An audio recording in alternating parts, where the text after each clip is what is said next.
Welcome to Tour Buds Live. All right. There we go. I am your host, Andy. What's going on? And I am with a very special guest host today. His name is Erich Barto. Hello, Eric. How are you? Hello. How are you, my friend? Good. It's great to see you. Eric is actually a singer of the band A Love for Enemies on Face Down Records. And he is a very special person to me. And I used to be a massive fan of Eric, and then we got to be in the band together, which is fantastic. Eric, how the hell are you, man? Thank you for Derek could not be here, so it means a lot to me that Mm. you're filling in. Yeah, no, I'm happy to be here and love you guys. Happy to help out. Do my best for Derek, who's one of my favorite people, but can't fill his shoes completely, but I'll do my very best. Listen, no one can fill Derek's shoes. Like this show is late and we're a mess. I'm a mess without him. I just want him to know that I'm lost without Derek. I'm lost without him. But this show is going to be really cool because we're talking with Abashai Collingsworth, and he is really one of the best drummers I know of, like genuinely. He plays for multiple bands. He played in I don't know. I want to know more about his playing situation right now because I know that he played or plays for Project 86. I know I know that obviously I know him from The Overseer on Solid State Records, and I know that he plays for Wolves at the Gate. Um, what's cool about him, Eric, is I think since we were in a band together and touring and traveling, I think the scene has changed. Do you I would know? think so. I would Yes. think so. And but he's been doing it since like we were still doing it. So like he's still fucking at it and he's crushing it. So I'm very interested to see his take on like what it's like now. Yeah, for sure. It's got to be wildly different. Wildly. Yeah. Especially because Solid State and Face Down, like they were a very like neck and neck of like the gold standard of like the hardcore or Christian hardcore at the time. hmm Yep. So he's in it, and I'm very curious because like both of us were in it, and we had very interesting takes on that whole life. What so Yeah. you Eric as the singer and being on tour and all that stuff, would you ever like how would you say the scene was back in the day? Well, that's a very complicated question that I cannot answer quickly. I think it was when I started, it felt like normal hardcore because there were so many different belief systems and ideals that were being shared at any given shows. Whether it was vegan bands, straight edge bands, politically charged bands, spiritual bands. I mean, we were all kind of in the beginning, we were all kind of mixed together, and that was probably my favorite. Um, when it became a little niche and we found ourselves being more and more Christian only type shows and being Mhm. kind of stuck in that rotation, that's when I think the beginning of things going south for me in terms of my feelings on it. Just kind of like weird silent rivalries with each other and competition, just weird stuff I started to see pop up that was so far removed from what drew me to hardcore music in the first place, spiritual or not. So it started to shift at that point. So it's kind of a roller coaster for me. I don't want to say it was all good, and I'm definitely not gonna say it was all bad. You know, Yeah. I'd have to have my own episode to talk about that at length, which we're not going to do right now. No. But I will announce right now that we are starting another show together. That's right. I And didn't know we were going there right now, but go for it. we are starting another show, but I think it's worth mentioning right now before we Okay. bring Abishai on in 2 seconds that we are doing a show in a couple of weeks called Tour Buds Live: The Breakdown with me, you, and Derek, and we're listening to.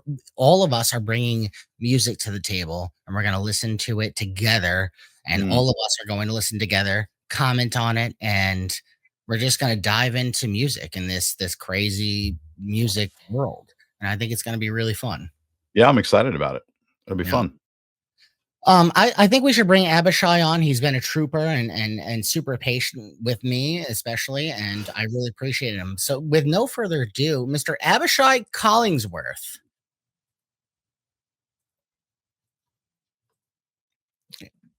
We don't hear you, unfortunately.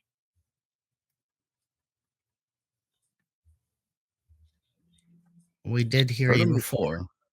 Yeah, Yeah. we don't hear you still. Can you hear us? Can you hear anything that I'm saying? Oh, Oh, now we yeah. can. Now we can. Yeah. It's Oh, delayed or it's super something. delayed. Yeah.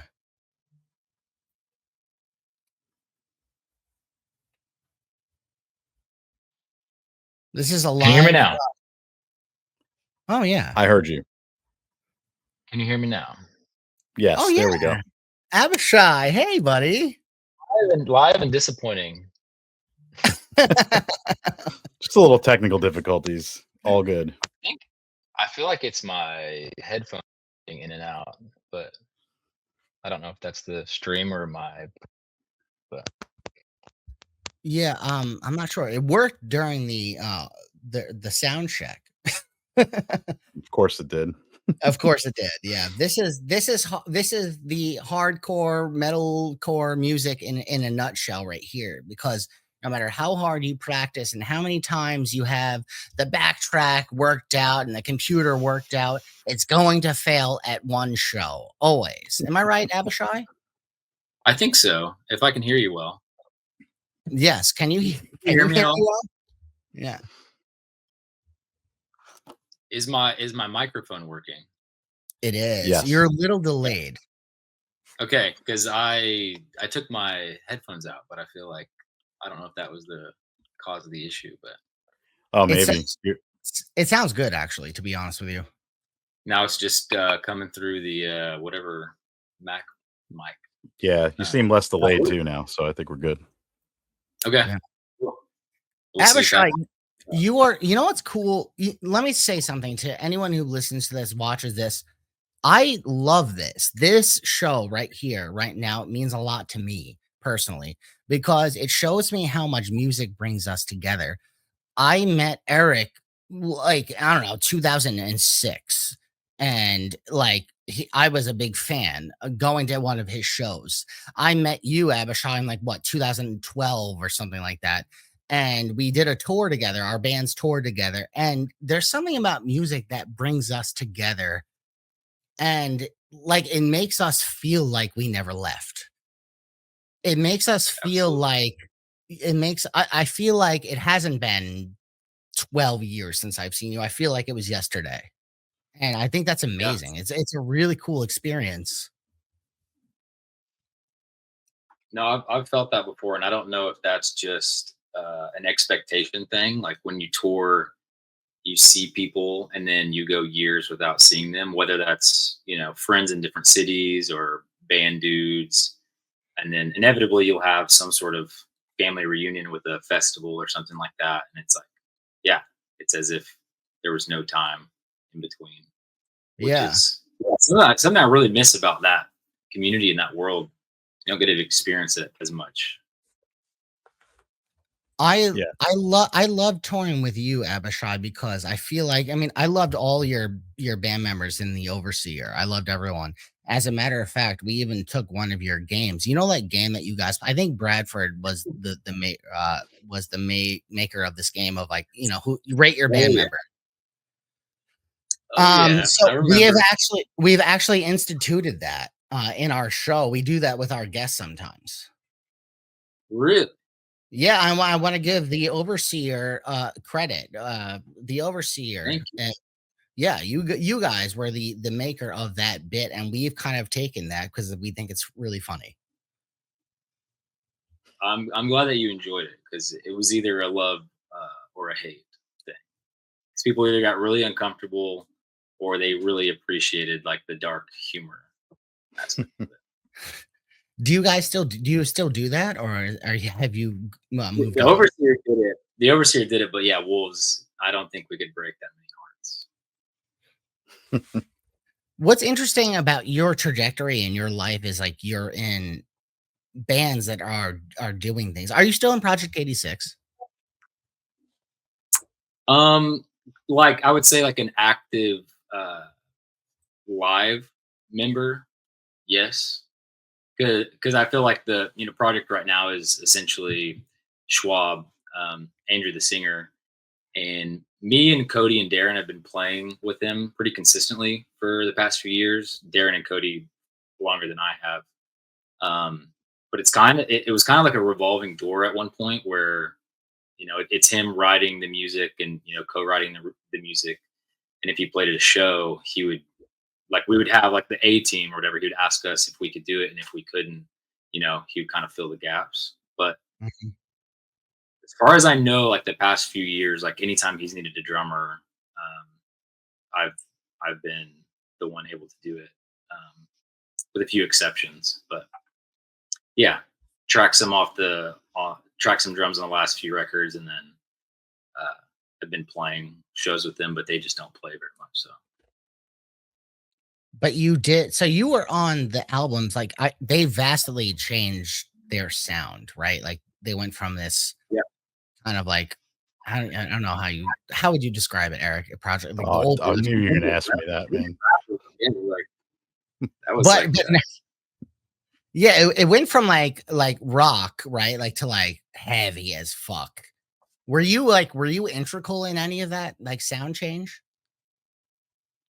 no, no. I yeah, I think he does a lot of co-writing and collabing with different people. Like Darren, who played in the Overseer, he's a main part of the writing. No Um, shit. but he'll kind of bring in other people to the table and just uh, they'll kind of like battle it out. Like people will just present riffs or songs, and then just kind of like the best idea wins kind of thing, which is pretty cool. But I've never been a part of the actual like writing process. So you just go in there and, like, the music is already written, and then you go in and record and, like, just record, like, just from scratch? This Like past one, it was pretty much like I had a few I had a few suggestions of like, oh, what if we change this or did something like this, or feel wise, it's like, oh, I'm gonna do something that makes sense to me, or you know is more my style or my taste.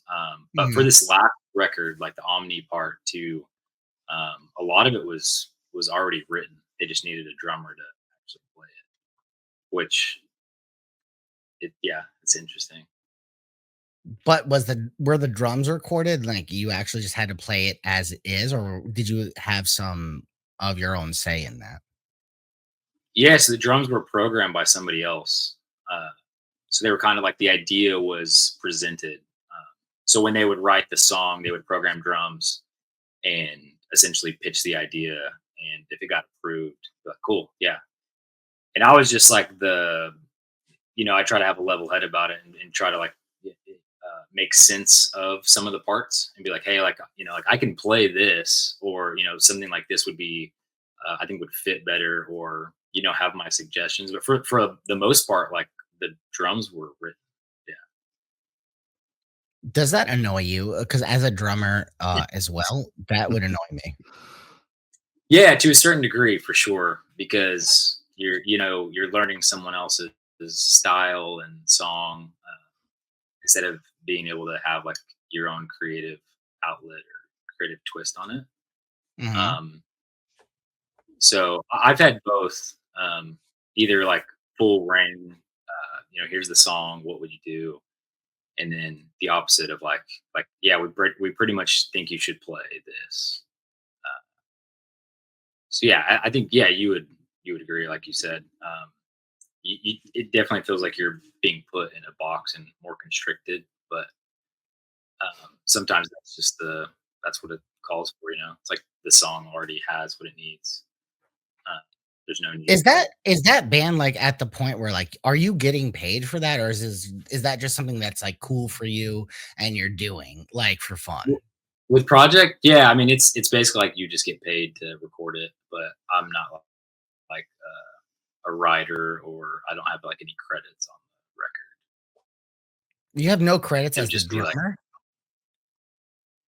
no, no, like, yeah, not like as a writer. So it's like the credits would be going to the people who wrote the song, and they would just I would just get paid as like a 1099 as the recording drummer. So I wouldn't be This listed as is like a band on this.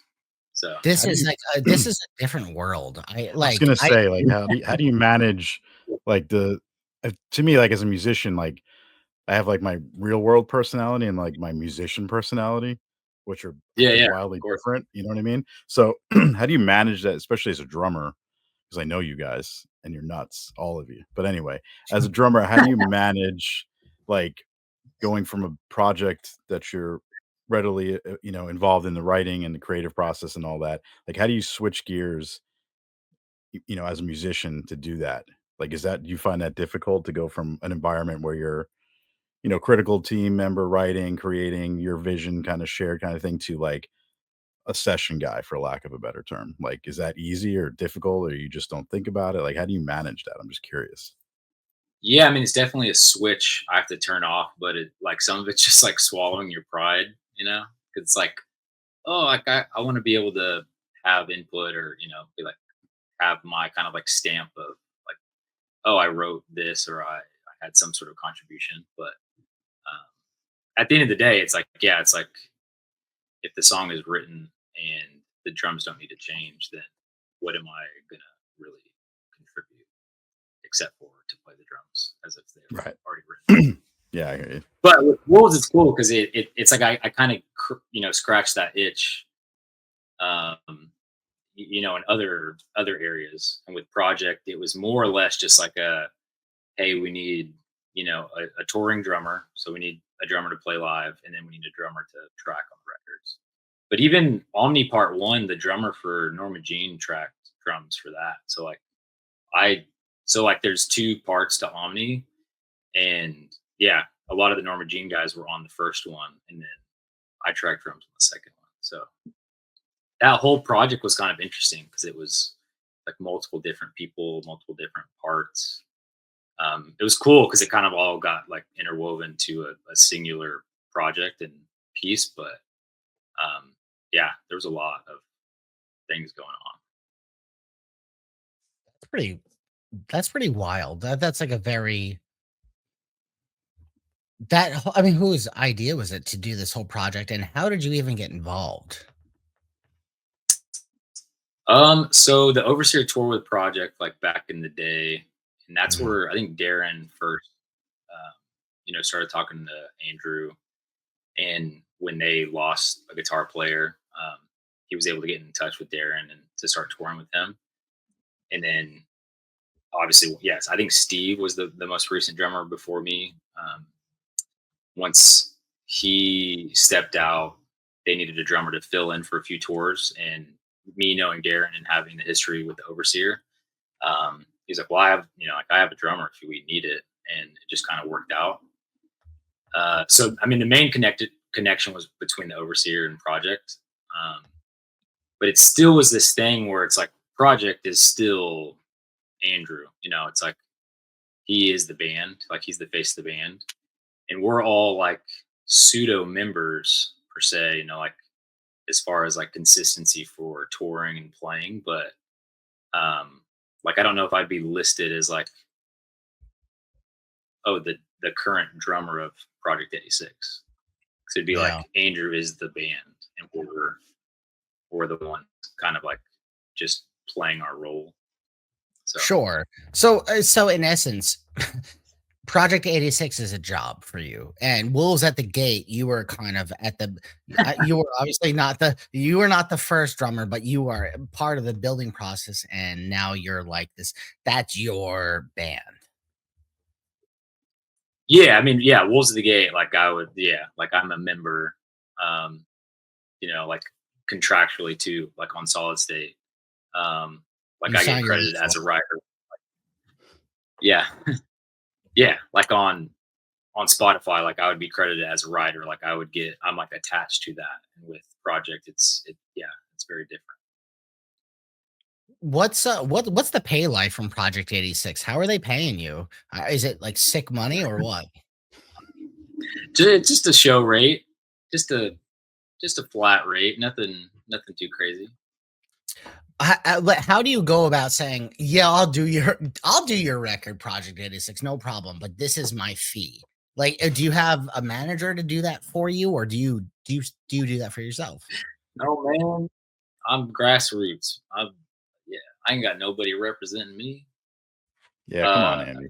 no, I mean, like, we all have a relationship, so it doesn't feel so formal, like, even though there has to be some sort of boundary set of, like, we all wanna win, we don't wanna, take advantage of each other, so it's like, yeah, let's have some sort of stipulation, but, like, I'm really close with Darren, and me and Darren both live in Nashville now, and so when we tracked drums for Omni, like, Darren was engineering, that record. Really? So for me and No him, sh like, we work really well together, and I could just go and do it. It's not like, oh, hey, we're gonna like fly you out, and like, you're gonna stay in this hotel, and you're gonna come to the studio and do this thing, and then whatever.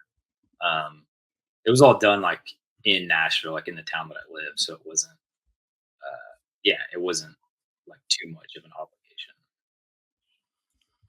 Do you ever think about your time in the overseer? And I guess help me understand, because I saw you guys, like, we went on tour with you guys, we did a full US tour, it was great, and then, More like, than every sound. yes, Yeah, the More Than yeah, Sound tour. That was pretty fun. It was great, and we got really close, and I really obviously, now you're doing this fucking many moons later, and it's amazing. It blows my mind. The fact that you're here and we're still chatting. It's so fucking cool to me.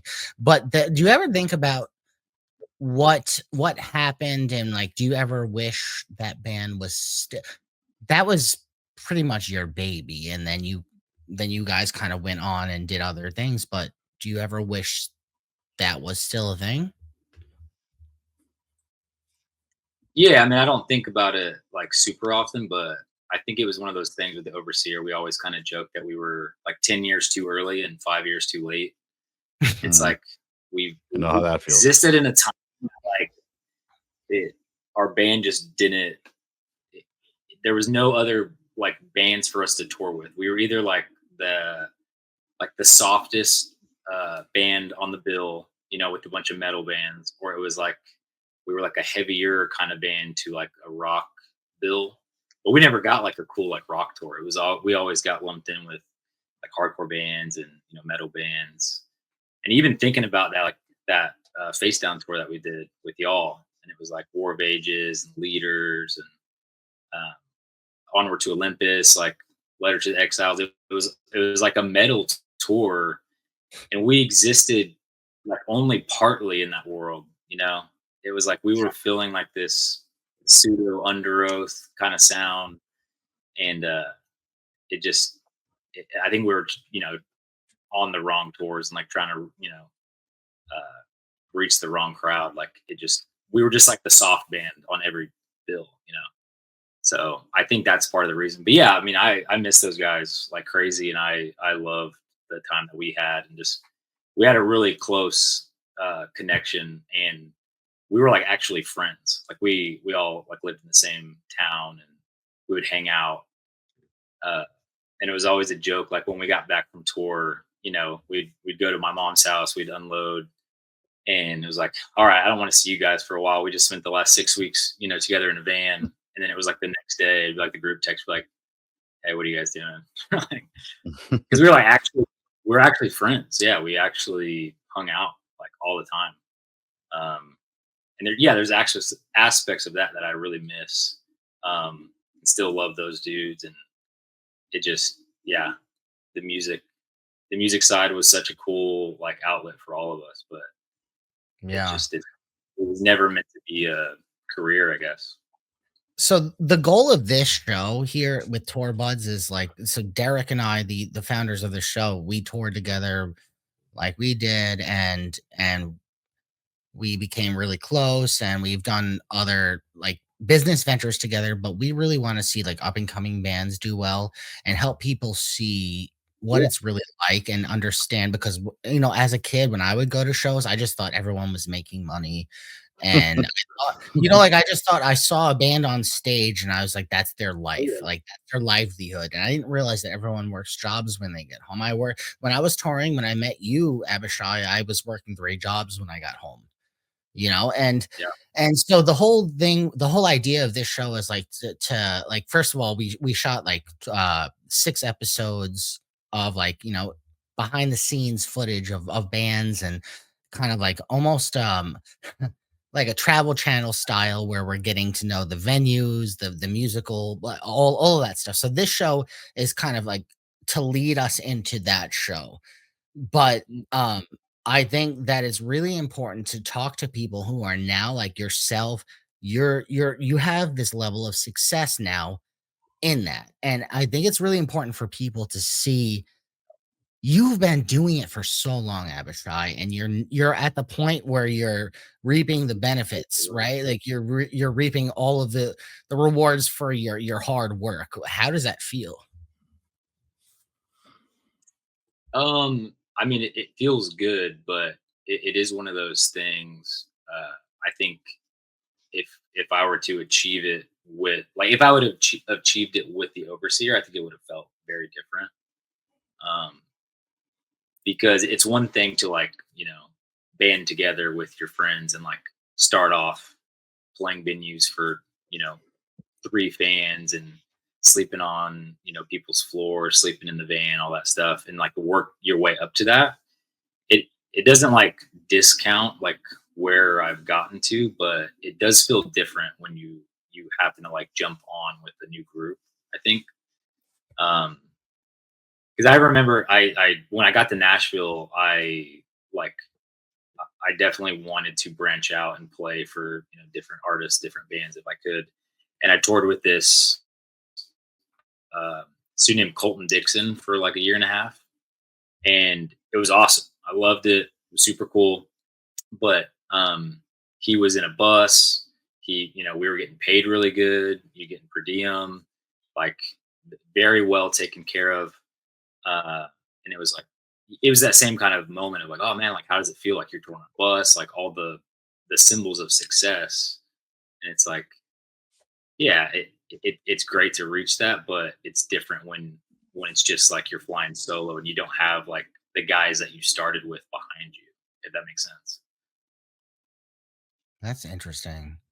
Eric, I don't think you and I stayed in the scene long enough to know what that feels like, right? Like, you and I were in bands that, like, started things from scratch, and then, Yeah. like, I mean, the closest we got to that was, in terms of feeling like elevated, I guess, was when we went to Europe because it was so different at the time, and the people were much more appreciative. We got taken care of better. We got paid better. I mean, everything was just better.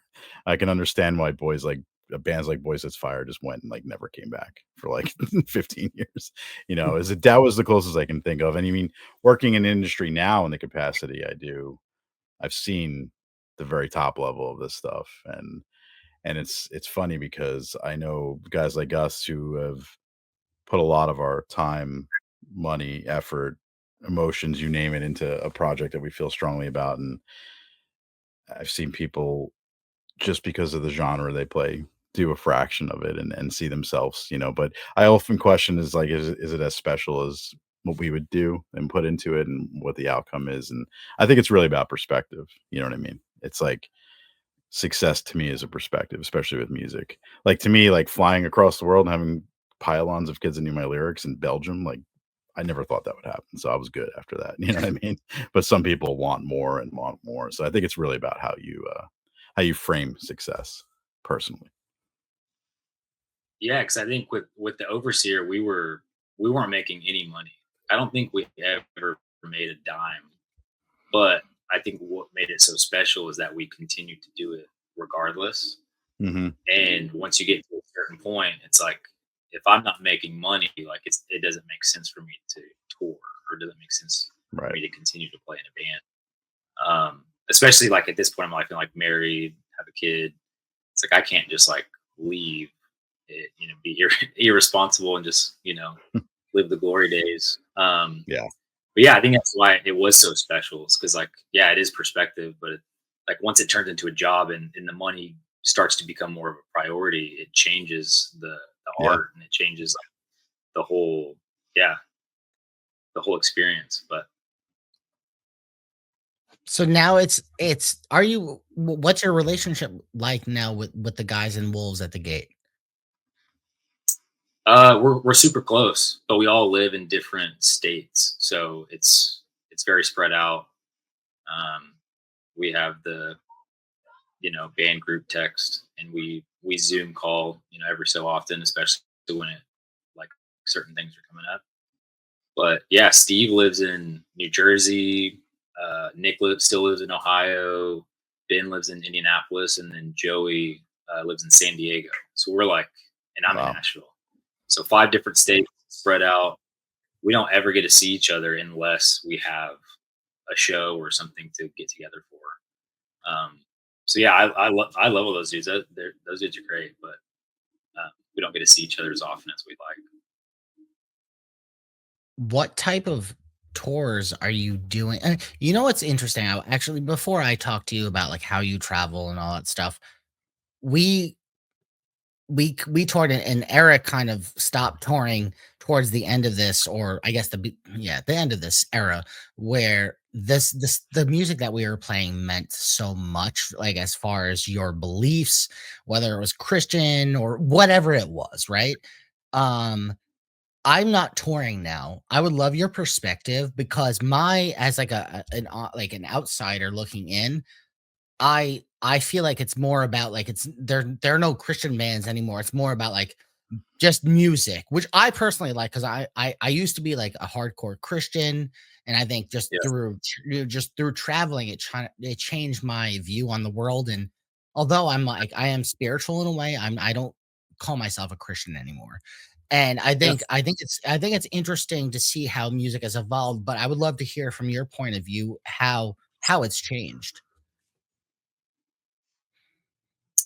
How it's changed as far as Where it was what like, goes. like they like I feel like hardcore especially or even the beginning of metalcore where it was very close to what hardcore was, where everything was about the community, right? Everything was about your beliefs. Yeah. But now I feel like it's more about maybe the business of the music.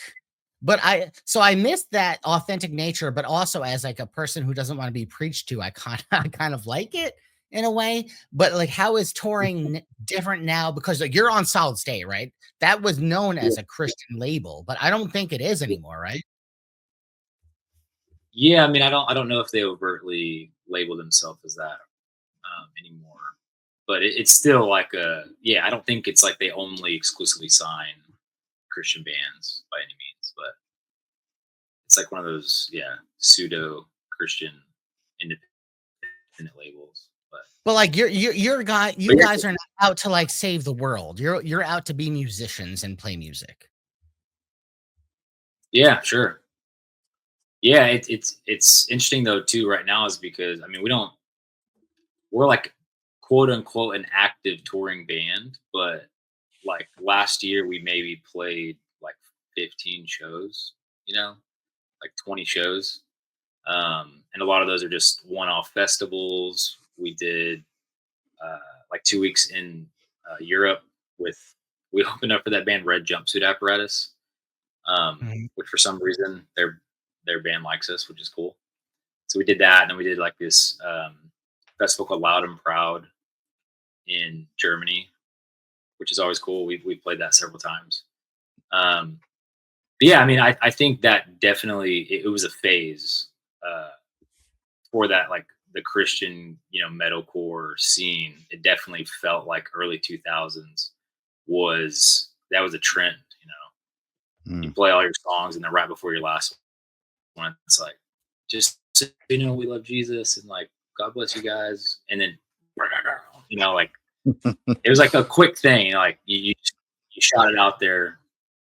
Um, so yeah, I think it is different. Like I think that doesn't really exist anymore. And I think I overheard, like before you brought me on, like at the beginning when you were talking about how the scene has kind of changed, and it like kind of did become this competitive world at a certain point of like Mm. like the Four Days and the Sleeping Giants, and it's like who is going to have like the most spirit filled show, or who's going to say the most like the biggest revelation from stage, or like what is going to Yeah. happen. Like I want to go to these Mhm. experiences. And Steve, like our guitar player, um, he still has like a very like deep calling. Like he's an elder in his church, and he preaches sometimes at church, and he will share stories from stage sometimes, and he likes to share the gospel still to people, and that's still something that I think is like more like a personal, like for our band, that's Sure. still a goal that I think he and we feel very strongly about. But uh, as far as like the whole Christian community, it's definitely changed, I would say, and almost yeah, and we kind of get put in a weird box, I think, touring live, because I think it's put you know a bad taste in some people's mouth, because it takes up time from music. So if it's like, oh hey, if you have a 30-minute set and you're going to take 5 minutes where you could have played another song, and you share a story or talk from stage, then that's going to be like a bad look. um so that's definitely been like something that's got put, I think, like on to Wolves at the Gate, like even before like I started playing with them, but that I think it kind of rubbed people in the wrong way. So is that done? Is like the preaching from stage like a thing of the past? I mean, I think so. Like I said, I think Steve still feels called to share from stage. Um, but as far as like the trend of the Christian metalcore world, I don't really see that much. But also, like I said, we don't tour a whole bunch. Like we did a 6-week tour in, I think it was 22, with Memphis Mayfire. But outside of that, we haven't like done a long tour in like probably 3 or 4 years, or maybe Why? even since COVID. I don't know. Like since COVID, we've only done a few like long term tours, and besides that, it's just been like festival dates. How are you able to maintain that? Like not touring constantly? I think part of it was the expectation with the pandemic.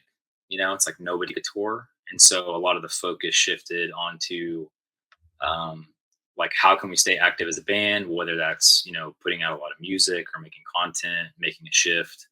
A lot of people started doing like these local cover, like little clip videos of songs, um, and we're all older. We're from like a different generation of the hardcore scene, so it's funny because like we're like nearing 40 with kids. I think between the five of us, I think there's 12 kids in the band, Hmm. 12 babies. And so Wow. it's funny because like people are like, oh, you guys should get a TikTok, or you guys and it's like we don't even know what TikTok is. Like I don't even know how to use that. And I remember Steve talking about, he's like maybe I should download TikTok. Maybe this is important. Maybe I should start doing some videos.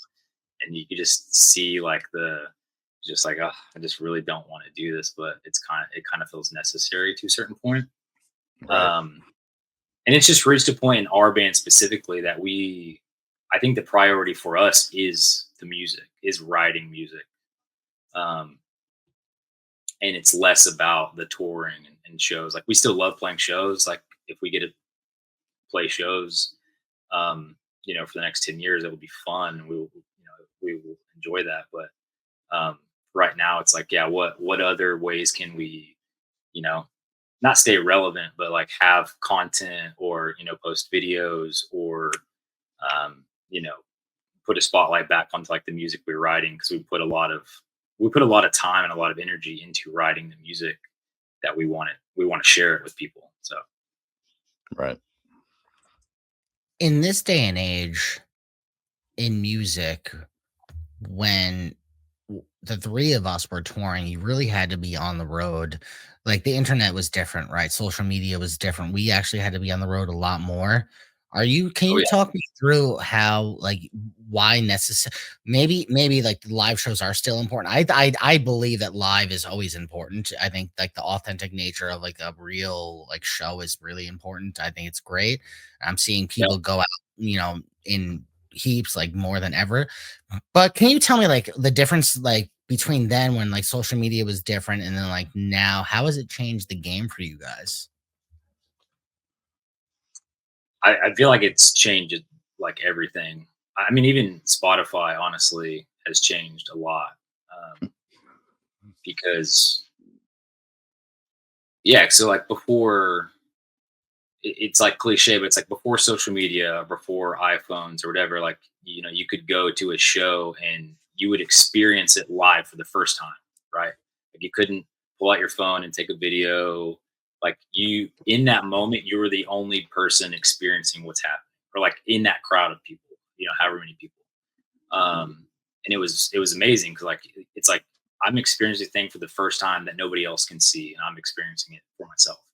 And then obviously once media and stuff changes, it's like, well, now like if you really want to see a full, pick a band, like if you want to see a full Taylor Swift show, like you can just go to YouTube and watch it if you really want to. Obviously it's not the same experience, but if you watch YouTube videos, the next time you go see a band play live, it's not as like fulfilling, it's not as like meaningful, at least for me.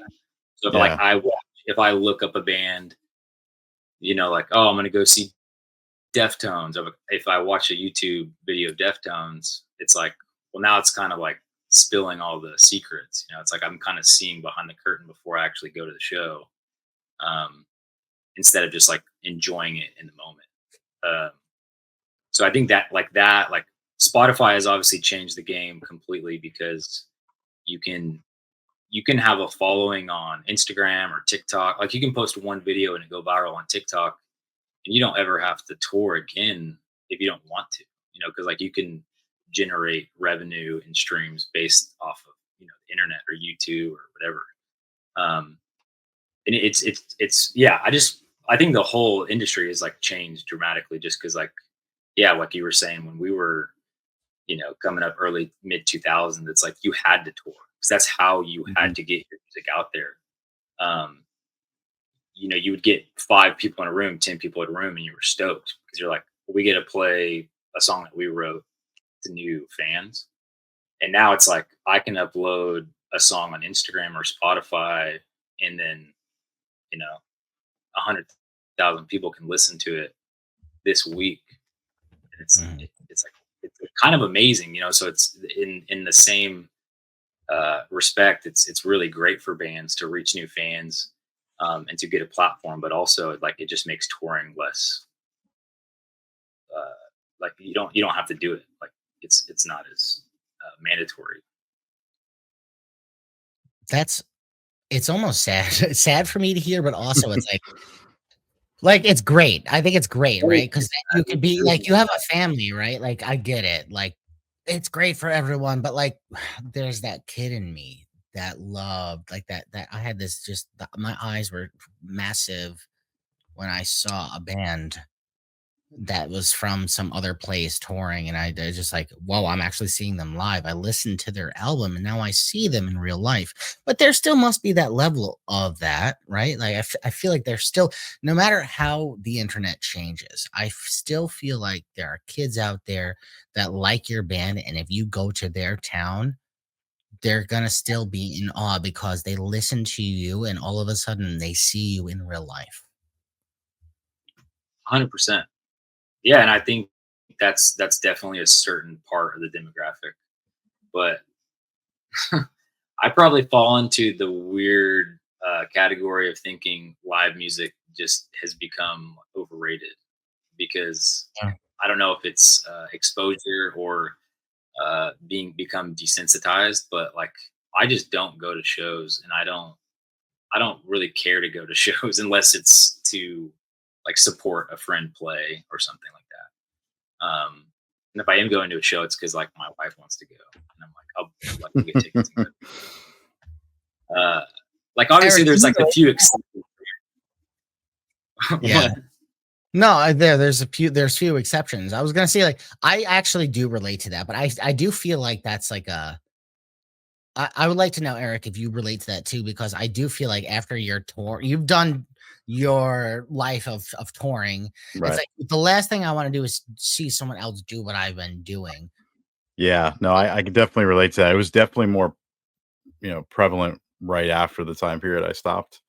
I think if it wasn't for James, he's the reason I started going to see shows again, but they're not hardcore shows, obviously. It's like, oh, Emperor's coming over from Norway for the first time in 20 years and they're playing one show. Like, yes, I'm gonna go to that. You know what I mean? So I'm kind of like, I go see shows now, but I'm very picky about, it's gotta be something I really want to see that's in my eyes, like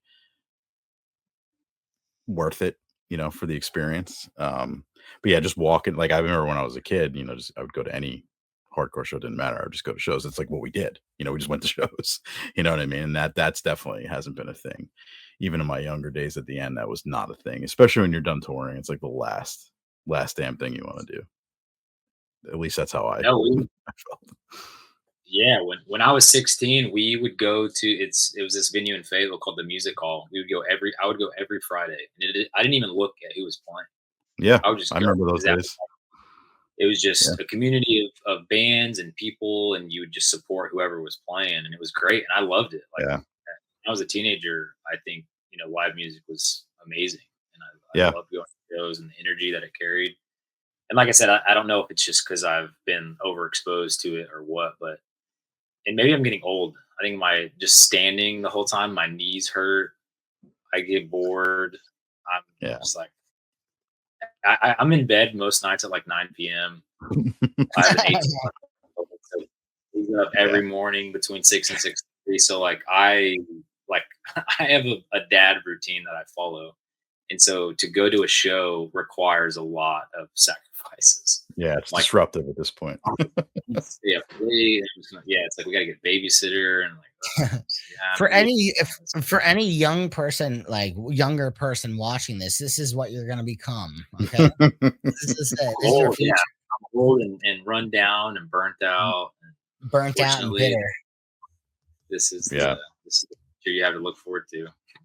But listen, I want your both of your takes on this. I know I understand where you're coming from. I can relate. Derek and I talk about this on this show with multiple guests. That Derek and I sometimes, like for business reasons or whatever, we will go to shows, but we always do the VIP or whatever it is to be comfortable. Oh, And we sit down. We never stand up the whole time. If we have to stand, we have to fucking stand. But we are musicians, and that's who we are. It's not what we do. We didn't necessarily choose this life. It chose us. We had like you had to. We all had to do this, right? Like yeah. honestly, guys, if we didn't do this, we would have that massive what if. Why didn't I do that? Like you just are. We're burnt out now at this point, or whatever it is. But if you didn't do it, you would be fucking miserable. Yeah. No, that's true. That's true. I mean, after our band stopped and I didn't do anything besides, synth pop bands here and there, um, there was a long period I didn't have that, and it was terrible, like, mentally terrible, and I don't even mean, like, not touring or anything like that, like, just not having that outlet was bad. So now that, we're doing stuff with Lauren and stuff, I can scratch that itch, but, like, yeah, that gap of not doing anything was not good for me because that's just who I am. I had to have that. Yeah. Well, yeah, I think it was just fulfilling in so many different ways though, because it's first off like in the punk world, it's full of outcasts, right? So it's like Mhm. people that didn't fit into the norm. Like you were kind of a reject, you were kind of weird, you were nerdy, or like yeah, you didn't listen to the music that your mom listened to, whatever it was. It's like you didn't belong in a quote unquote like normal society. So like you found community in the people that were the outcasts. Right. So it's fulfilling in that world because it was very inclusive. It was a community built of like people that didn't look like you, and it wasn't just punk music. It was like it could be hardcore, metal. Like there were so many different genres. At least like the community that I grew up in Northwest Arkansas was like you obviously have the bands that start to all sound like each other, but it was very inclusive. So you get that, you scratch that itch, you scratch the itch of having an outlet. And when you're a teenager and you're pissed off, it gives you something to scream about and gives you the outlet to scream about something. Um, and yeah, just be the ability to be creative in general, I think is great. But I Mhm. think that sense of belonging and sense of meaning too, like a sense of purpose, like I'm going to tour the world and like share my music with people.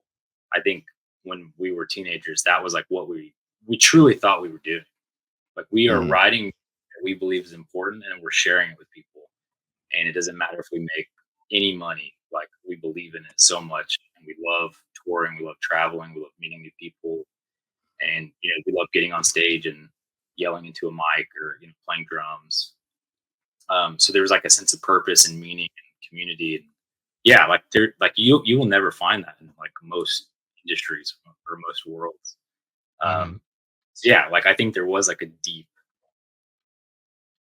space or void after we stopped touring because uh, one, like the sense of purpose, because your identity is kind of found in that for a while, right? It's like, oh man, like my identity was I was in a touring band, or we were signed to a label, or whatever it is. It's like, oh man, like I had this sense of identity and I belonged, and I was cool, or like people looked up to me. You have this like, yeah, this sense of meaning, and then all of a sudden it just ends. You're like, what am I after Yeah. this? What is my Yeah. life like? I'm just gonna like go work at Arby's or something. Uh, you're going from like people singing your songs, you know, like you're putting your mic into the crowd and people yelling your lyrics to like, now I'm going to be taking people's orders in the Arby's drive-thru, and you're going to call me Liberty Arby Shy. Liberty Twitchers says, but that was when we were teenagers. What about now? Are we living in the past? I would say I'm trying to live in the past. I think it's way better. I'm trying to No, live in the I think it's a thing. I think it's a thing that you can enjoy in your youth. Not to say you can't enjoy it in your adulthood, but it like it's hard to explain. But when you are a teenager, you're still figuring out your life. So you have so many like questions, and you're mad. Like especially like I said, like if you resort to um be an outcast, or resort to like finding community in a punk like hardcore scene or whatever scene that is, you're like upset because you're lost and you're trying to find meaning in things. You have something to scream about, but like when you're 40 and you have a family and you're like happy, it's like I don't need to yell into a microphone anymore because like I'm not really mad. Like I'm actually happy. Like I have a wife that I love, or I have a son that I care about. Um, so I think I don't want to like, yeah, be negative to people. Like if you are, a teenager, or you're like in that ability to, like in your 20s, and you still want to be a touring musician, or that's like something you aspire to be. I'm not trying to rain on your parade. It's like I think for people that have experienced it and who are on the other side of it, it's like you can enjoy it in the moment, but obviously you can't live in your 20s and tour in a punk band forever, because I always think about like Rage Against the Machine. It's like they're yelling about political stuff and like the 1%, and then like they eventually become the 1%. It's like you can't be mad forever. It's like how long can you yell a certain lyric or a certain song before it's like, oh yeah, it's been 30 years. Like I probably don't think that way anymore. Like I this probably is changed my mind. it's I feel like actually it's I feel like what you're like breaching on is pretty deep actually, like the human condition, right? I think it's just like we all start with these bright-eyed, like we're young and innocent, and we're like we are here. We're on this stage, we're on this journey, And I think in anything, like, when you get to the point where, like, you couldn't imagine yourself being there. Like, Abishai, you're doing things that people these kids would fucking give their left testicle to do what you're doing right now, even if you're only playing 15 shows a year. And I'm serious, like, but I'm not saying that to, like, make you feel bad. I think it's really real. Understand where you're coming from. I think it's a when I first moved to like the city, like after living on Long Island, I was like, oh my God, Manhattan or like all these boroughs are so cool. And now I'm walking around older and I'm like just unimpressed. And I think that's the human condition. That's just that with musicians or anything that you do. And how can we get to the point where we're still content though? Because for me, I'm trying to simplify things. Like, whereas, like, instead of like thinking too deeply, how can I get back to that childlike state where I was like just happy with just being there? With being in a room with friends writing music. How can I get back to that place? I don't think that you could ever that's maybe chasing the dragon. I don't think you could ever get back to innocence, right? But I wonder if there's a way where you could really start to like enjoy that journey again. Yeah, I think just the expression of art, and creating something without anything in return, I think is the biggest. Because I think about like making music, like I said earlier, like with the Overseer, we wrote songs, and there was no intention of making money or like being the biggest band in the world or becoming famous or anything like that. It was like we were writing this music because like we care about it, and if people like it, that's awesome. Um, and unfortunately for us, nobody liked it, so we broke up.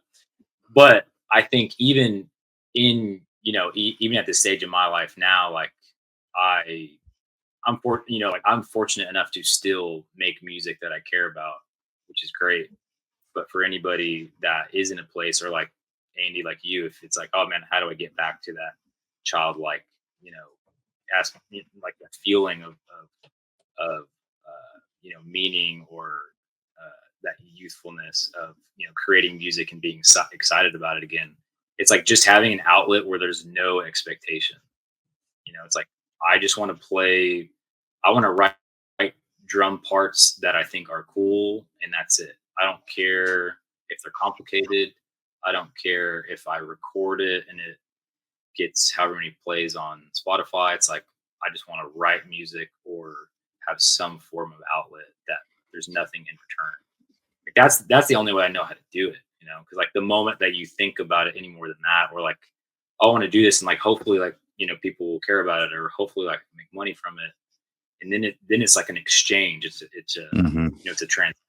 So like if you want like a true, I don't know, like a fulfilling uh like meaningful expression of art, it's like to just make it. It's like just create what you like, and then that's it. And then if people like it, it's awesome. But if Yeah, not, it's still you expressing how like what you like. If that makes sense. it totally does.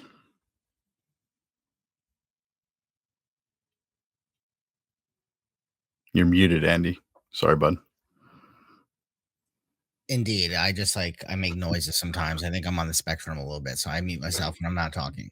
So I like so does success almost spoil it, like ruin it to a degree? Like when you're actually successful and people are like needing what you're doing because like maybe you're creating and then all of a sudden people love what you're doing, but your idea is like to have that and then you have that and that doesn't fulfill you, but it's like does it ruin the process of art in a weird way?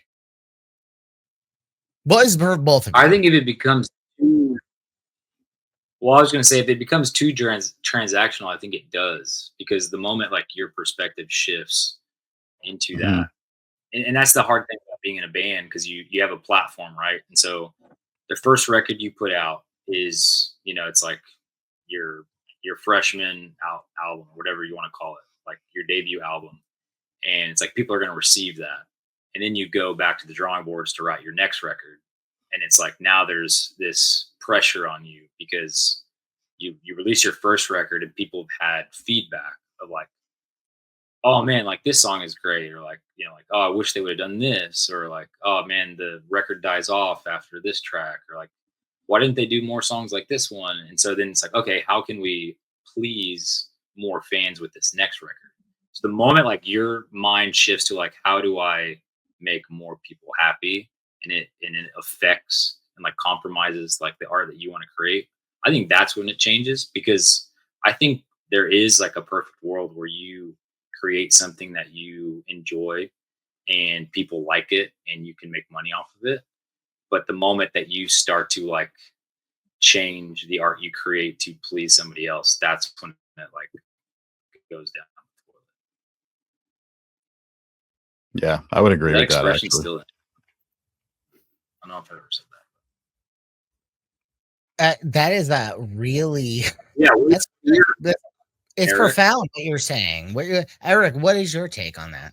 No, I mean, I understand that 100%, and I feel exactly the same.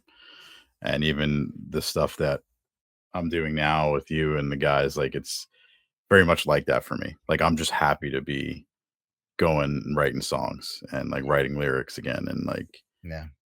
cool, 1,000 people heard the song. Great. That's awesome. But like for me, it's about just creating the creating process like with my friends. And in terms of like living in the past, just to touch on that, I think it's more about like I've learned so much from that past and I'm grateful for that past. And like I think that's helping me do what I'm doing now with a clearer mindset on it and not having to have that transactional feel to it, because I went through all that, I learned all that. Now it's like now I'm grateful for that experience, but right now I just want to create and I'm happy doing that.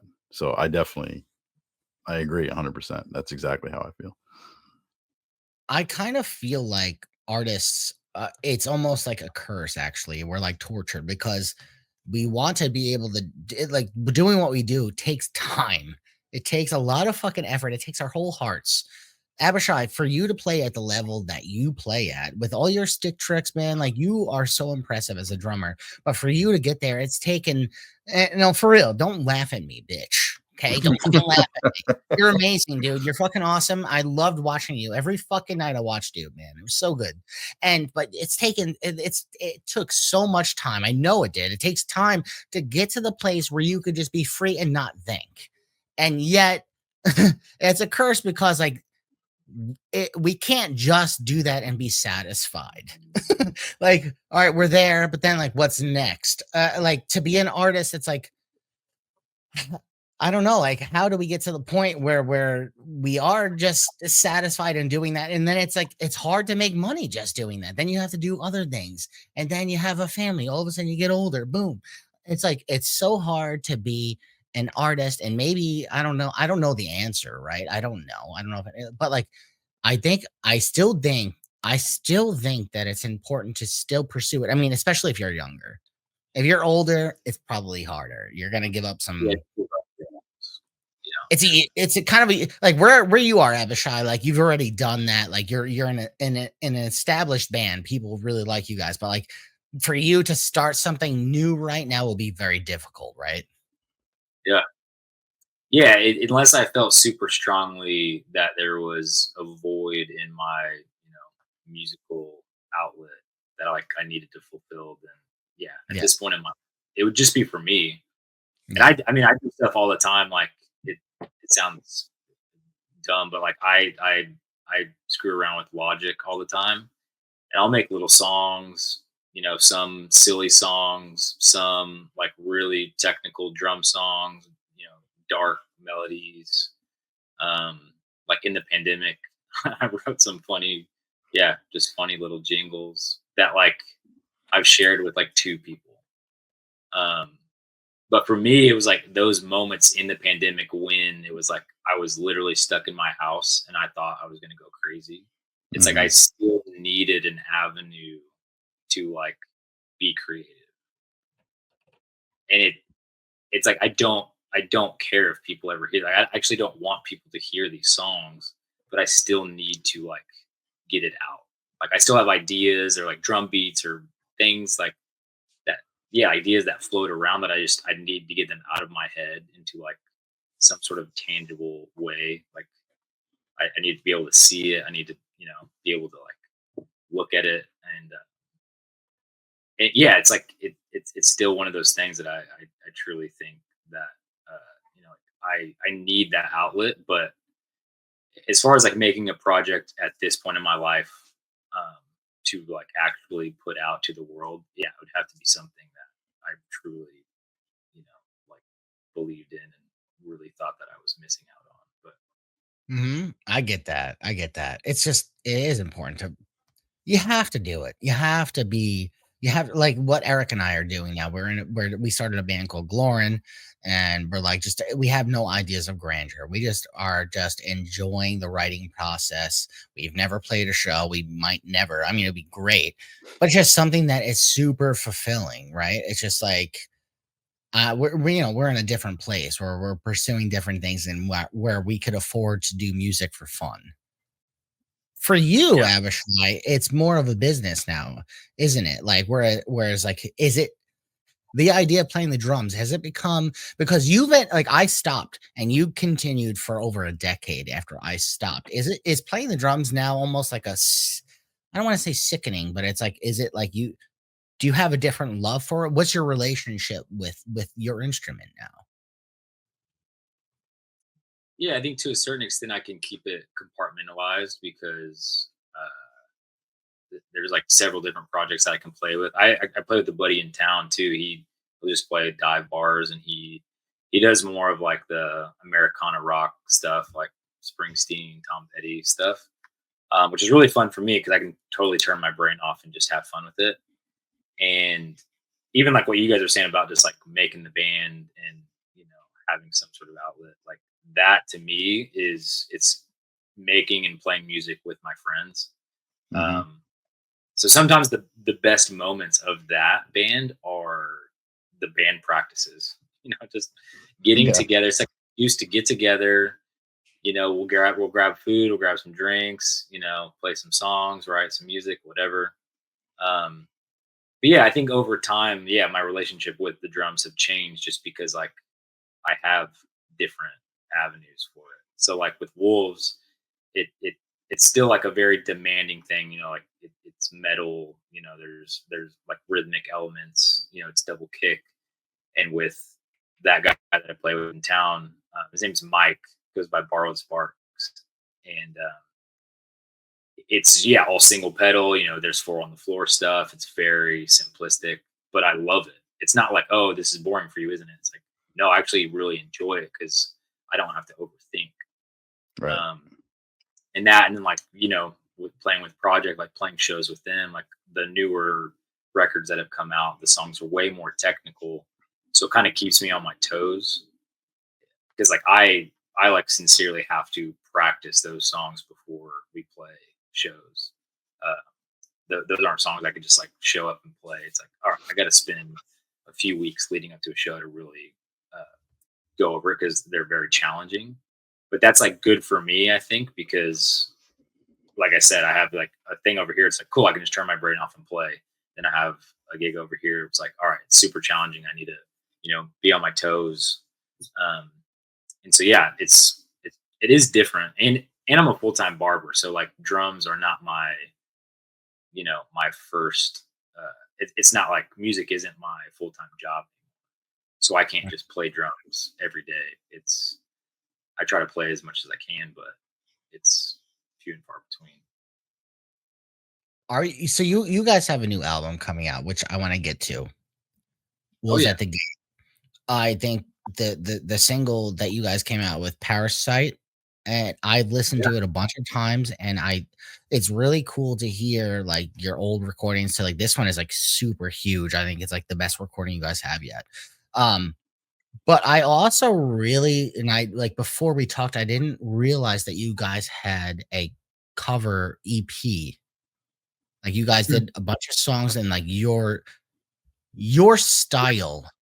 Yeah, And dude, it's not like if someone hears, "Oh, this band did a cover album," it's like, "Okay, sure, whatever." But I really felt like you guys did it so tastefully, and it was yeah. I think it was fucking incredible, man. I think, first of all, your singer is amazing, amazing. and you guys write really well together. Whose idea was that to do in the first place, and why did you guys do that? The pandemic was the biggest reason. Um, we had so much time to, and that was like part like what I was talking about earlier. Just in that time, like trying to figure out how we stay busy as a band if we're not going to play shows, and that was one of the things. I think Steve had a few of those covers like kind of tucked away. He'd kind of worked on them a little bit and talked with Adam from Solid State and was like, "Hey, like you know, like with this time, like with no shows going on, like what if we put out a few cover songs? Like, would that be cool?" He's like, "Yeah, sure, like that'd be cool." And like we just kept throwing out ideas and different songs. Like, oh, what if we covered, yeah, like 30 Seconds to Mars or like Billie Eilish, or, like different people had different ideas, but Steve definitely spearheaded that whole project.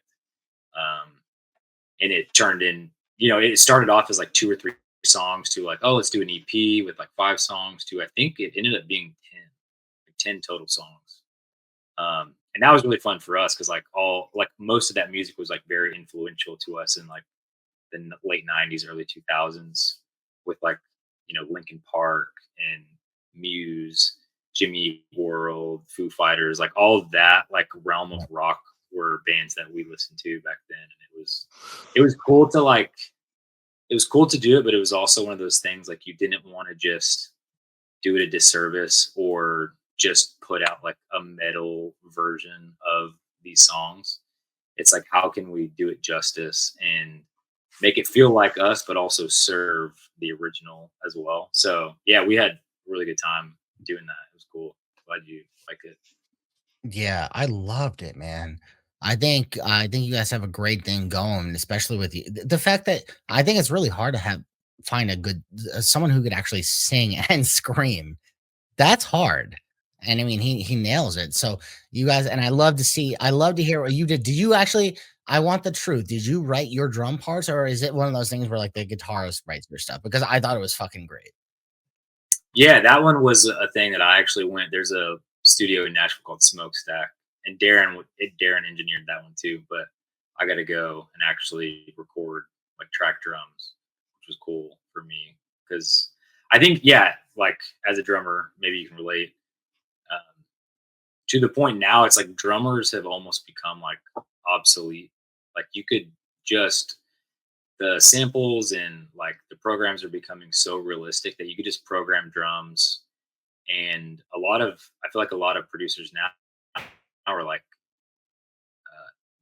maybe even if that they're recording cymbals and that's it just to get some sort of human element, but like as far as the shells, kick, snare, toms, it's like all programmed. um because like it's to the point now that you can get away with that, especially in the more metal um genre, because a lot of that stuff's going to be quantized or sampled anyway to make it feel like huge. But yeah, that was a like that record. I actually got to go in and track drums, and that was a really fun experience. Yeah, it's awesome. Do you ever listen to that? Like, do you ever listen back to your stuff? Oh yeah, yeah. Shamelessly, I'll go back. Yeah, like every once in a while, I'll just put on the like an overseer record, just like if I'm driving to work. Um, it'll honestly probably like once a year, if not like once every other year. I'm just like, I'm just like, oh, I just kind of get an itch for some nostalgia, and it's Right. different. I mean, I think for me too, like I'm always in my head like air drumming to songs or whatever, and it's a really interesting thing to put on a record that you played on and you wrote the parts, and air Mhm. drumming. It's like it's perfect. So you're like, I know every single hit that I did, and so air it feels super satisfying. If you're if you're air drumming to something on the radio, it's like you're hitting most of it, whatever. But I'm like, cool. It's like listen to a record that I recorded, and it's like, oh yeah, I could just lock in, and maybe that sounds stupid, but it's fun for me. for me, I could only listen to albums that I thought sounded good. There's certain albums like I played on, or I was like, it's just that sonically it didn't hit for me. So I have a hard time listening to those, Yeah. but, there's something about listening. I don't know if it's, like, narcissistic or whatever it is, but I like to relive those times, like, I even remember what it was like in the studio. I listened to it. I even listened to Eric, like, A Love for Enemies songs that we would play. I didn't play on those records, but it still brought Mhm. me back to those times where we played those shows, Right. and, I don't know if it feels good sometimes. Do you do that, Eric? Do you still listen to album stuff? No. No. Yeah, I feel like I'm the weirdo here. Be, Like, no. be honest. Yeah. No. No, I Last time definitely you don't. listened to it, dude? Yeah, when was Last the time last time I listened to Left for Enemies is probably when somebody, like, found out about it at work, like, a year or so ago and, like, was playing the music video on YouTube, and I was like the hairs on my neck stood up, and I was like, "Who the hell is playing that?" Um, but no, I don't say that from, like, any kinda, like, hateful place or anything. It's just, I have my own reasons, but, I mean, I listen to the Glory and stuff where we do, that's a little bit more fresh, but, I mean, to say I never do it maybe is a lie, like, but it's, like, very, very rare that I'll do that, Well, you know? you're all right. Here's what I think. I think you're a different story because first of all, it's different as a vocalist, writer, or lyricist, and your content is way different than it was like super Christian back in the day, and now it's very not Christian, right? Now you're writing like stuff that's like opposite of that, like and so maybe is that part of it? Is it like the content of it? And it doesn't give you almost like the chills? Somewhat, but I mean, I think it's also like you guys, like, as drummers, like, there's certain things I recorded on, I just don't like the way it sounds. Like, I just don't like the way my voice sounds. Um, Certain things were overproduced. I didn't have the right energy, or whatever the case is. Uh, Yeah. the second Alfie record I think was really good. It was a little bit more raw and live, and I could listen to that one, but the first one I could never listen to that record ever again. I just can't. It's like I just know how it sounds and I know it could have been better. And I think that's more of a musician thing, right? Than a kind of belief arc thing. It's just like as a musician, I'm like, oh, if I could do Dan and I talked about redoing that record just for Wow. posterity. Like, let's just go re-record those songs the way they should have been. Mhm. So I don't know. I'm proud of what I'm sure I can speak for all of us. Like it is cool to go back and listen to what you've done. I mean, it's not many a lot of people do it, I guess, but not as many as you'd think, get that opportunity to put something down and record with your friends and have something that you made live on like that. You can show your kids and everything. I think that's super cool. And I'm not gonna knock it for that reason alone. Um, Mhm. my kids have heard it and they think it's nuts, but hey, that's gonna live on. Maybe they'll appreciate it when they get a little We older. mosh But pit before this time. What was yeah, that? I have a few buddies, they call it mosh pit. They're like they're to get the crazies out before bedtime. They'll just put on like old bands. They're like metal, and they'll let their kids. And they call it mosh pit, so they'll just go and hardcore yeah, dance and get the it's a great crazies idea. out. That's a It's a great great idea. idea. Might have to try that. Abishai, take me through the new album that's coming out. Talk to me about this. Tell me through, like, Ooh. talk to me about the writing process, the recording process, and what is to come for you guys in the future. Yeah, so I don't want to spoil a lot of it, but yeah, this record it's coming out May 30th. We put out Parasite. And we have a new song that's coming out tomorrow. It'll probably be out on Spotify in a few hours. But we're pumped. Like obviously, the last thing we put out was that cover record. And before that was a record called Eulogies, which has been 3 years. And yeah, this record is super cool because yeah, we've been writing it for a few years, and it's a pseudo. Trying to decide how much I talk about this because thing with this, it's the whole record is based off like a fictional character, like a dystopian kind of futuristic world, um, and without trying to paint the picture that it's going to be like a concept record, it is a record that follows a character's journey essentially. Um, and it's always hard to like paint something as that, because I think the moment you say something is going to be a concept record, I think people like it's like kind of turn off. Oh, not for me. I'm sold already. Same. Oh, okay, cool.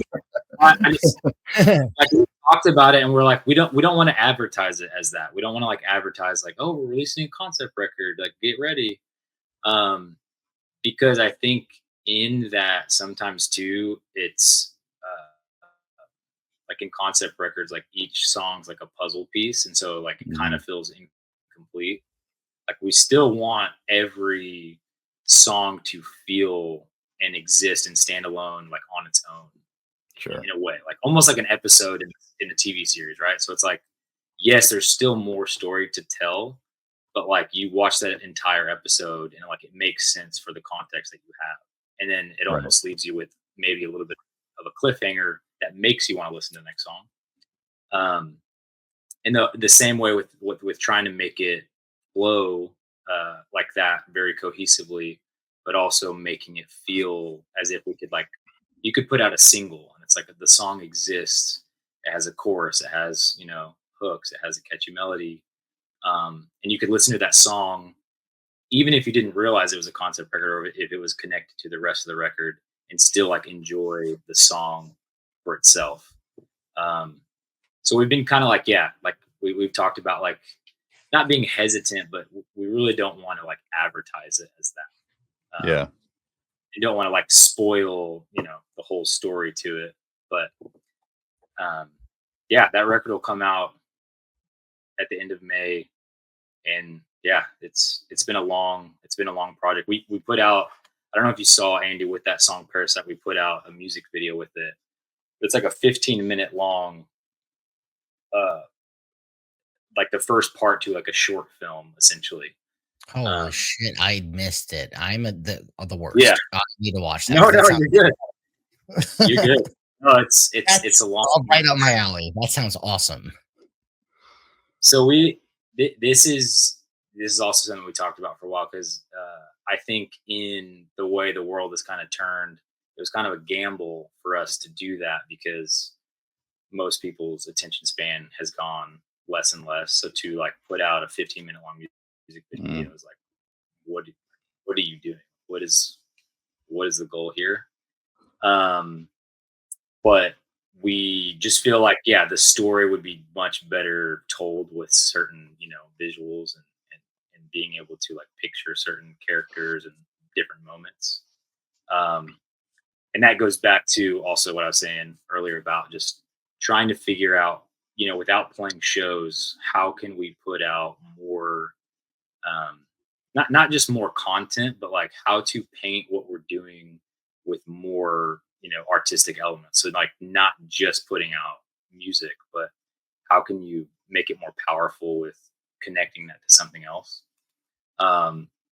So it's like making a character, making a world, making an entire story, and then being able to tell that through music, but then also being able to tell it through short videos, um, and making the music videos feel more like cinematic, and not just like five dudes playing with like a mountain of fire behind them or something. It's like Yeah. No, I know. We know what that's like. Yeah, yeah, it's yeah. We shot a music video with 0 playing recently. Yeah. Yeah. Just all yeah, story. Yeah. that's It's all sick. See, story. I think we're into that, but it's like, how do you how do you keep the energy, and how do you how do you get both things to come across the way that you want it to, with like performance shots with the band, but also like with the lyrically, like wanting the narrative to kind of like tell the story more than just like Yeah. you know somebody like banging their head. It's almost like distracting, like depending on what the lyrics are, what the story is. It's like, yeah, watching some dude like headbang over in the corner is like, well, that's not part of it. So like that's kind of distracting to me.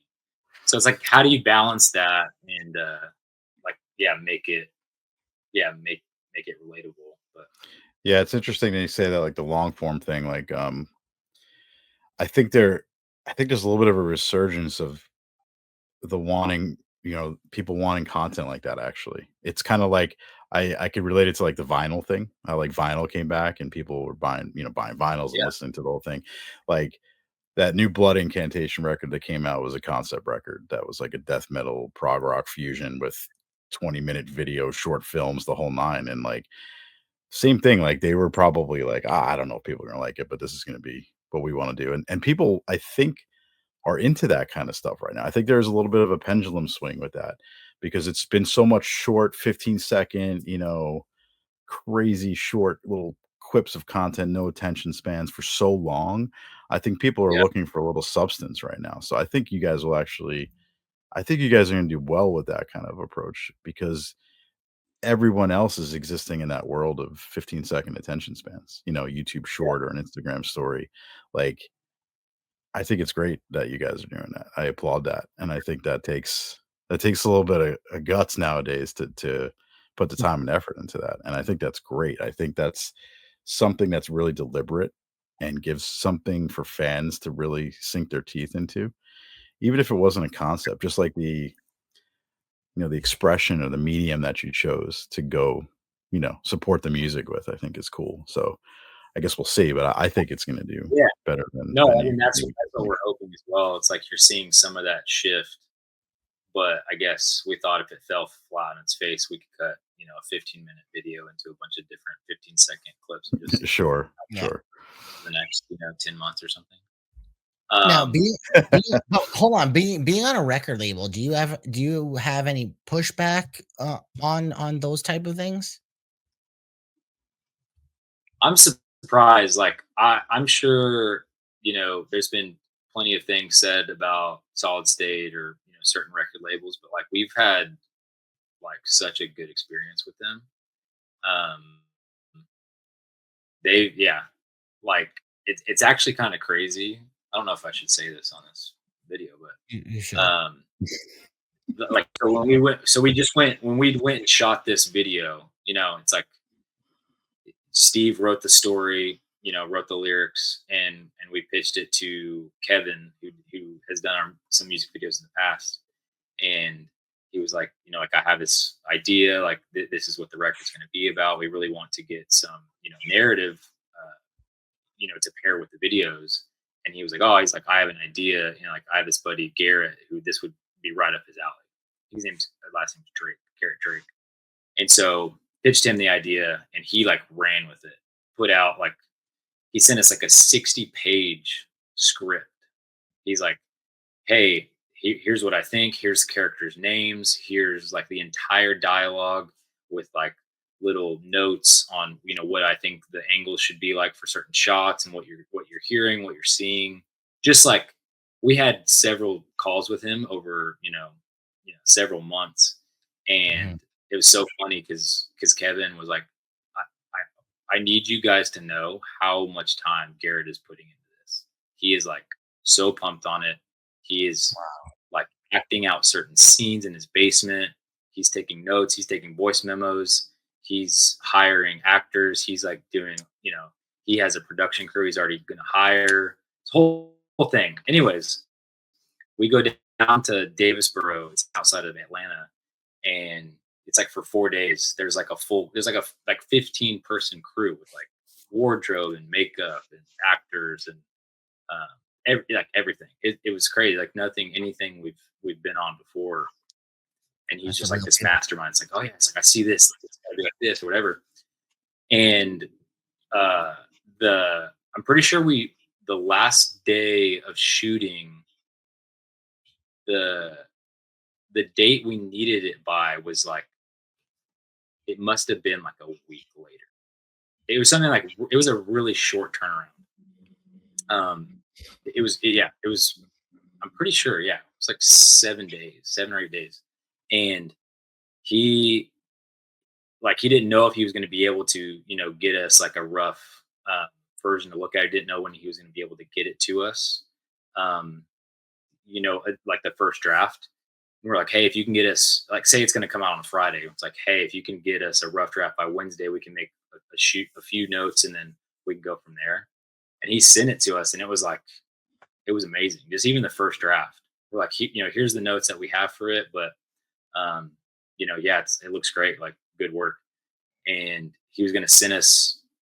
He couldn't upload it. He was somewhere like the Wi-Fi wasn't great or something, and he was supposed to like send it to us like one last time to give the final go ahead, and like just ran out of time. So when he uploaded the video, like we hadn't seen the final version, and Solid State had never seen like what we were about to release on their YouTube channel. So it was like Oh it was man. posted on Solid State's YouTube channel, and I don't think they even watched it. Wow.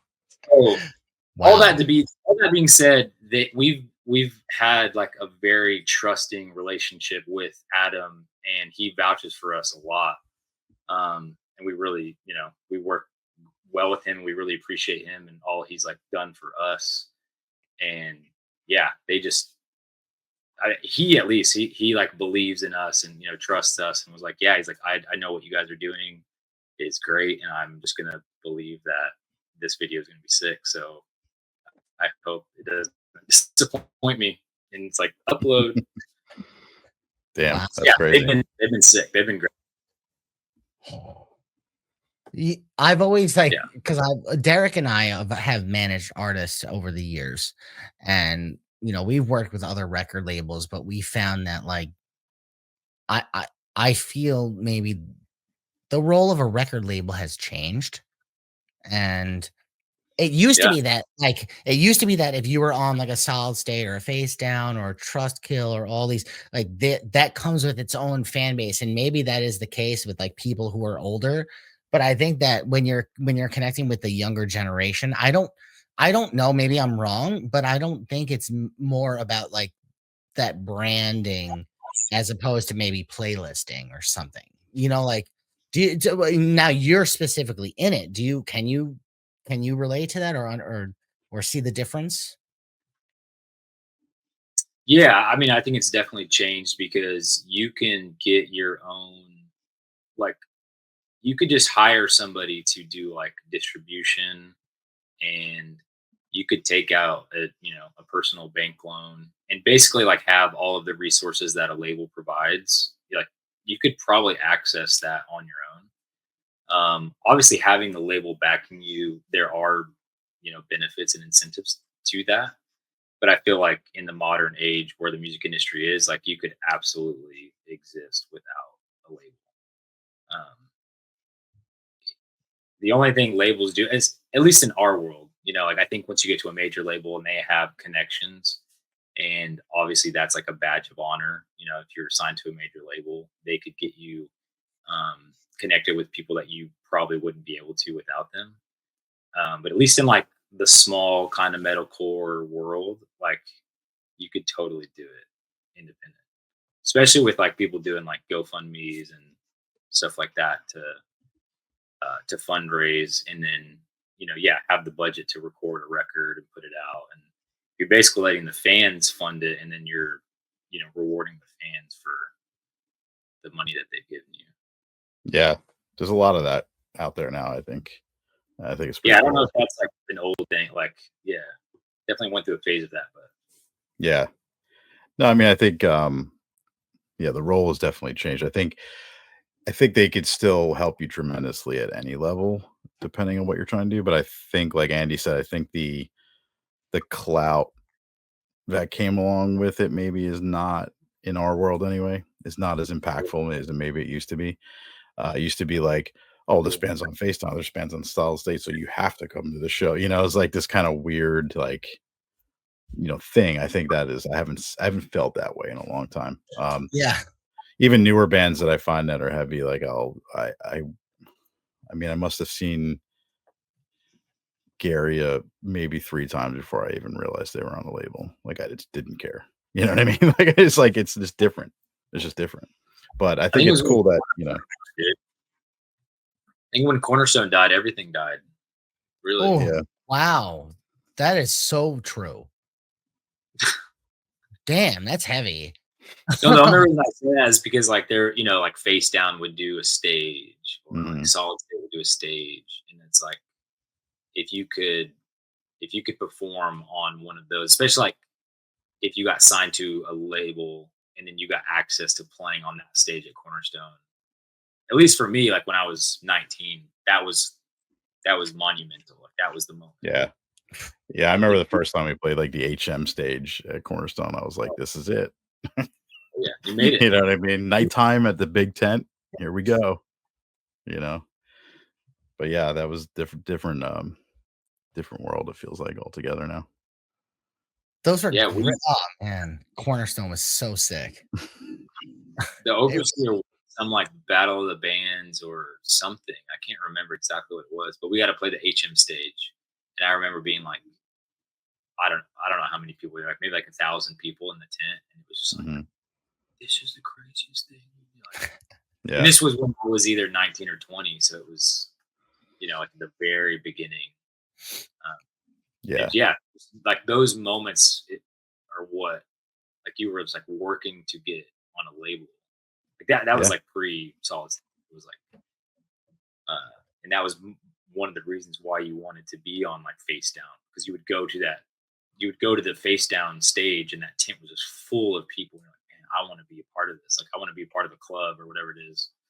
yeah, yeah. So The first big festival I ever played, I think it was like 18 or 19. Eric's band, Love for Enemies took me on the road, and I think the first show we played, and I think we might have played one show on the way, but we went from New York to Illinois, and we played face down. That stage, massive. That like, dude, it blew my mind to be I was a child at that point, and to play with a band that I was like a fan of, and then to play for all these people. I feel like Eric, that show, you remember that show? It was like mhm. 2007. That show, like I feel like that tent was gonna collapse, dude. That was insane. Yeah, that was one of the crazy I think that was the craziest Cornerstone show we played. Yeah, you're So welcome for that, by the way. yeah, that was definitely Andy's it was doing. thanks to the drummer. Yeah. Yeah. Yeah, um, yeah, no, I mean, that was fun, I mean, I I remember Sunshine Festival, I don't know if that's even still around.